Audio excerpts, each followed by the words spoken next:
Bismillahirrahmanirrahim. Assalamualaikum warahmatullahi wabarakatuh.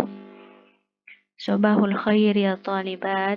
Kaifa halukunna ya banati. Naam. Alhamdulillahi wa kafa wassalatu wassalamu ala nabiyil mujtaba wa ala alihi wa ashabihi ahli sidqi wal wafa ma ba'd. La'allakunna fil khair wal afiyah. Tayyib. سنستمر درسنا اليوم في مادة الحديث. فلقد أخذنا الموضوع الأول أو الحديث الأول في كتاب الطهارة، فنراجع سويا قبل أن نستمر. نعم، هنا شرحت بالأمس اسم الكتاب كذلك وترجمة الشارح.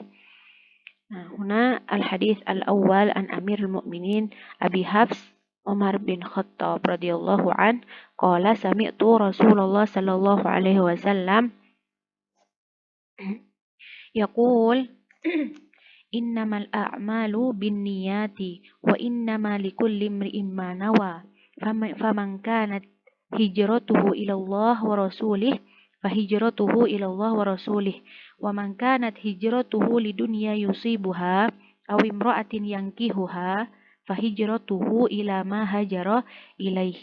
نعم. Barakallahu fikunna ala qiraatikunna bil ams ya. Jadi bagus banget kalian tuh membaca dengan baik, tapi untuk kedepannya lebih fokus lagi harokatnya dan panjang pendeknya ya. Summa gharibul hadis kadzalika huna an-niyya lughatan wa syar'an al-ma'na al-ijmali kadzalika ma yu'khadhu minal hadis anna madar al-a'mal 'ala an-niyyat sihatan wa fasadan wa kamalan wa nuqsan wa ta'atan wa ma'siyatan. Wa tsani anna an-niyyah syartun asasiyun fil amal. Thumma wujubul hadar minar riya' was sum'ah wal 'amal li ajli dunya. Wal akhir wujubul i'tina bi a'mal al-qulub wa muraqabatiha. Nah, al-an sanantolik ila al-hadis ats-tsani. Jadi kita akan belajar di hadis yang kedua. Hunaan an Abi Hurairah radhiyallahu anhu qala Rasulullah sallallahu alaihi wasallam la yaqbalu Allah salata ahadikum idza ahdatsa hatta yatawadda. Nah, gharibul hadis huna ahdatsa ay hasala minhul hadath wa huwa min nawaqidil wudu. Jadi huna la yaqbalullah salata ahadikum. Jadi Allah tidak akan menerima salat di antara kita idza ahdatsa hatta yatawadda. Ketika pada waktu salat ahdatsa, misalkan mengeluarkan angin di dubur atau minan nawaqid al-ukhra sampai kita berwudu seperti itu ya. Nah, nantalik ila al-ma'na al-ijmali. Nah, undurna ilal kitab safhah 17. Jadi lihat ya di kitab halaman 17, al-ma'na al-ijmali. Asy-syari' al-hakim arsyada man arada shalah alla yadkhula fiha illa ala halin hasanah wa hay'ah jamilah li'annaha as-silah al-wathiqah bainar rabb wa 'abdihi wa hiya at-tariq ila manajatihi lidza amarahu bil wudu' wat taharah fiha wa akhbaruhu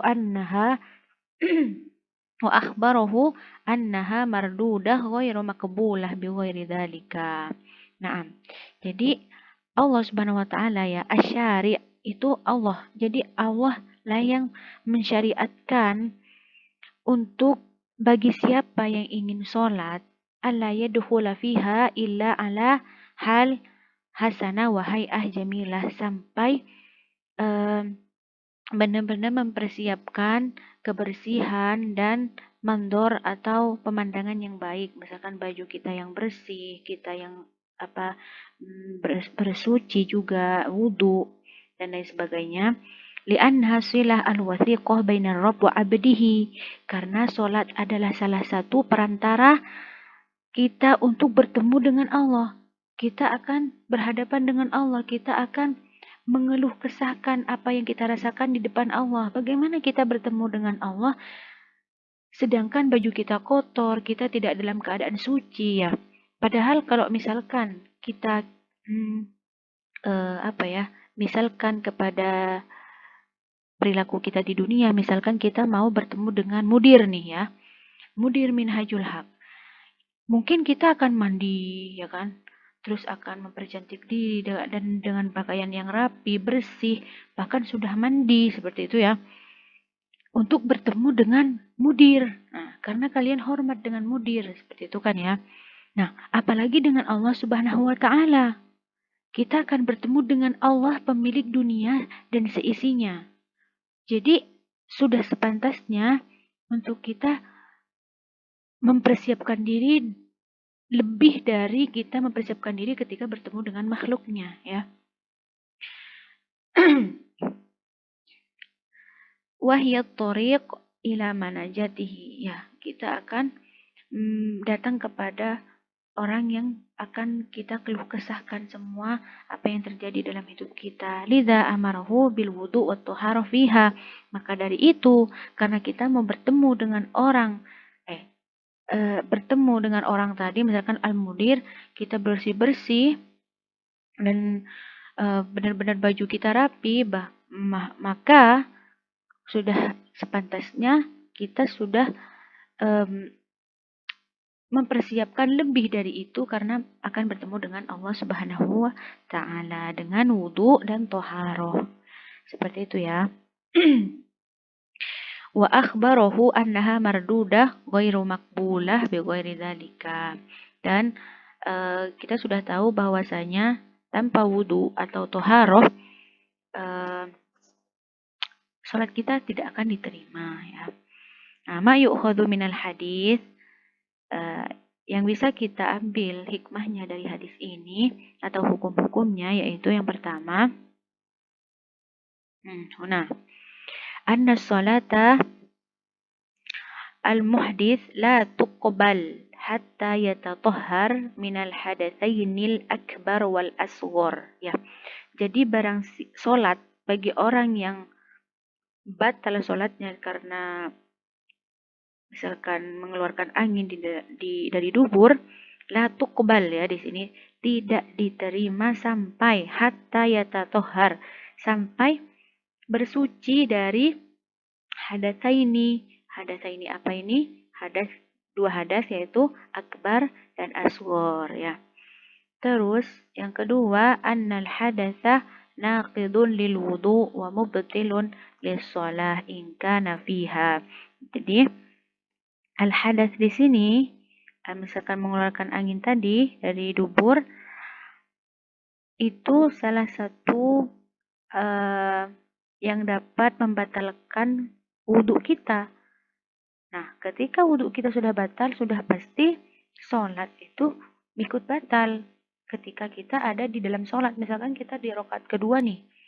Nah, jadi kalau kita misalkan mengeluarkan angin pada waktu itu, udah wudhu kita batal dan sholat pun batal seperti itu. Jadi kita pergi untuk berwudhu lagi dan mengulang sholat dari depan lagi ya, karena yang tadi sudah batal. Nah, yang ketiga, al-murad bi adamil qabul huna adamu sihhatis shalah wa adami ijzaiha ya. Jadi artian dari la tuqbal ya, atau bi'adamil qabul huna, yaitu ada musihah sholah. Jadi sholatnya itu sudah tidak bisa dikatakan sempurna, kurang seperti wa adami ijzaihi, dan tidak diterima seperti itu ya. Terus yang terakhir, al-hadis yadullu ala anna at-taharata syartun li sihhatis shalah. Jadi kita mengambil kesimpulan ketika sholat kita batal karena hadas, berarti apa? Berarti toharoh adalah syarat untuk sholat, ya kan? Karena ketika kita sholat terus batal, tidak diterima. Jadi kesimpulannya, toharoh itu adalah syarat untuk kita sholat. Nah, selanjutnya di sini al-hadits al-thalith an Abdullah bin Amr bin al-As wa Abi Hurairah wa Aisyah radhiyallahu ta'ala anhum qalu qala Rasulullah sallallahu alaihi wasallam wailun lil aqabi minan nar. Nah, huna gharibul hadis. Nah, al-wailu ma makna al-wail ya talibat? Nah, al-azab wal halak. Al-azab wal halak. Nah, jadi artinya azab dan yang membinasakan al-wail ini. Bahkan para mufassir berkata bahwa wail ini salah satu nama di neraka, ya kan? Neraka wail. Yang kedua al-aqab. Al-aqab di sini artinya wahwa muakhirul qadam, tahu ya? Tumit itu artinya. Tapi di sini al-murad di sini yang dimaksud dengan al-aqab maksudnya di hadis adalah orang yang memiliki tumit, bukan tumitnya, tapi orangnya yang akan binasa. Nah, kenapa nih binasa? Coba kita balik ya ke hadisnya. Nah, qala Rasulullah sallallahu alaihi wasallam wailun lil aqabi minan nar. Jadi wailun binasa bagi orang-orang yang memiliki tumit. Nah, ntar dulu ya, tapi kita memiliki tumit semua nih. Berarti kita harus tahu apa sih maksud dari hadis ini. Nah, al-ma'na al-ijmali. Undurna ilal kitab as-safhah ats-tsamaniyata asyra. Nah, lihat di kitabnya al-ma'na al-ijmali. Nah, yahdharun nabiyyu sallallahu alaihi wasallam min at-tahawun bi amri al-wudu' wa taqsir fihi wa yahuthu 'ala al-i'tina' bi itmamihi wa lamma kana mu'akhkhiru ar-rajul ghaliban la yasil ilayhi ma'ul wudu' فيكون الخلل في الطهارة والصلاة منه أخبر أن العذاب منصب عليه وعلى صاحبه المتهاون في طهارته الsyar'iyyah. Jadi Rasulullah Shallallahu Alaihi Wasallam mengingatkan kita dan benar-benar mengingatkan kita agar berhati-hati dalam masalah wudhu dan juga menyepelekan wudhu seperti itu ya. Dan yahutsu 'alal i'tina bi itmamihi. Jadi Rasulullah Shallallahu alaihi wasallam menganjurkan kita untuk benar-benar mentaati peraturan di dalam wudu. Wala maka muakhirur rijl ya, muakhir rijl. Nah, ini muakhir rijl adalah al-aqab, tumit tadi. La yasil ilaihi ma al-wudu. Jadi kebanyakan tumit ini tidak tidak terkena air wudu. Ketika kita menyepelekan wudhu kan, disiram-siram gitu dari depan, ternyata di belakang tidak terkena. Nah, ini ya adalah orang-orang yang kata hadis ini binasa ya dan celaka. Fayakunul khalal fit thahara was shalah minhu. Jadi ketika tumit tidak terkena oleh air wudhu, maka apakah wudhunya benar apa tidak? Nah, ketika wudhu sudah tidak benar, maka sholatnya pun akan ikut tidak benar. Seperti itu ya. Akhbarul azab anal azaba munsabbu alaihi wa ala sahibi al-mutahawin fi taharatihi asy-syar'iyyah. Jadi azab tadi yang kata Rasulullah wailun lil aqabi, itu adalah bagi orang-orang yang memang menyepelekan masalah wudu. Jadi kita kalau memang wudu ya, kan wudu itu nggak sampai setengah jam ya, akhwat. Jadi benar-benar anggota yang harus kita basahi itu benar-benar dibasahin seperti itu. Bahkan kalau ada anjuran untuk di al-ghuslu ya, mengusap-ngusap dan lain sebagainya itu benar-benar dilaksanakan karena wudu itu akan berkesinambungan juga dengan sholat. Ketika wudu tidak benar maka sholatnya pun tidak akan khusyuk. Cobalah seperti itu. Ustazah sudah coba, memang bukan coba ya, tapi mungkin lebih ke nggak tenang. Kalau wudhunya cepat misalkan dan kadang-kadang ada yang kebalik atau gimana dan nggak tenang, itu di sholat juga nggak tenang.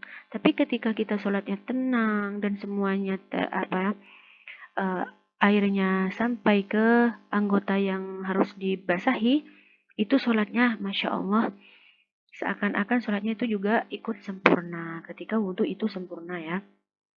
Nah, di sini mayukhadhu minal hadis. Jadi yang bisa kita ambil dari hadis ini, dari hukum-hukumnya, yang pertama yaitu wujubul i'tina bi a'dha'il wudu wa adamul ikhlal bi syai'in minha.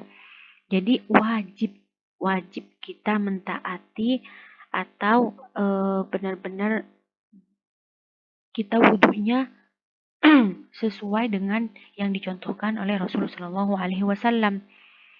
Dan wa adamul ikhlal bi syai'in minha, dan tidak boleh salah dari salah satu dari mereka. Misalkan kita kumur-kumur, airnya dimasukkan ke mulut dan dikeluarkan lagi, terus di hidung juga ya kan, bersamaan istinsyak namanya. Itu nggak boleh kita cuman memercikkan air ke mulut, nggak berkumur-kumur dengan baik, itu nggak boleh. Jadi memang harus sempurna, kecuali puasa ya. Kalau berkumur-kumur itu jangan berlebihan. Dan yang kedua, al-wa'id al-syadid lil mukhil fi wudu'ihi. Jadi al-wa'id al-syadid ini wailun tadi, peringatan yang sangat keras gitu bagi orang yang tidak benar dalam wudunya. Dan yang ketiga, annal wujuba fi rijlaini al-ghuslu fil wudu. Jadi wajibnya itu ketika kita sampai membasuh kaki itu memang dicuci ya, bukan cuma disiram-siram kayak halnya kita menyiram tanaman ya, tapi memang harus apa agak diusap-usap dan benar-benar ditadlik gitu ya, dipijit-pijit gitu. Jadi agar sholatnya itu wudhunya itu sempurna gitu ya. Barakallahu fina wa fikuna jami'an. Alhamdulillah intahaina min syarh hadaini hadisaini. Dan kalau kalian sudah musyahadah video ini, nanti di komentar di e-learning fahimtu wa istama'tu, alhamdulillah gitu ya. Tapi kalau misalkan sulit bagi kalian untuk komentar di e-learning, nggak apa-apa di grup telegramnya. Dan bagi siapa yang belum jelas penjelasan Ustazah atau yang belum paham, langsung ditanyakan, Ustazah tunggu. Untuk hari ini insya Allah Ustazah beri keringanan untuk tidak memberikan kalian wajib dulu. Jadi di pertemuan selanjutnya insya Allah. Nah, untuk menghafal hadis al-matan, insya Allah di ikhtibar itu Ustazah mungkin dari 100% mengambil 50% untuk menghafal hadis. Jadi nggak tahu ya Ustazah ini mau ngambil yang mana. Jadi Ustazah anjurkan kalian untuk menghafal sedikit demi sedikit. Jadi tiap hari itu harus ngafal gitu, karena ini juga berguna bagi masa depan kalian ya. Barakallahu fina. Assalamualaikum warahmatullahi wabarakatuh.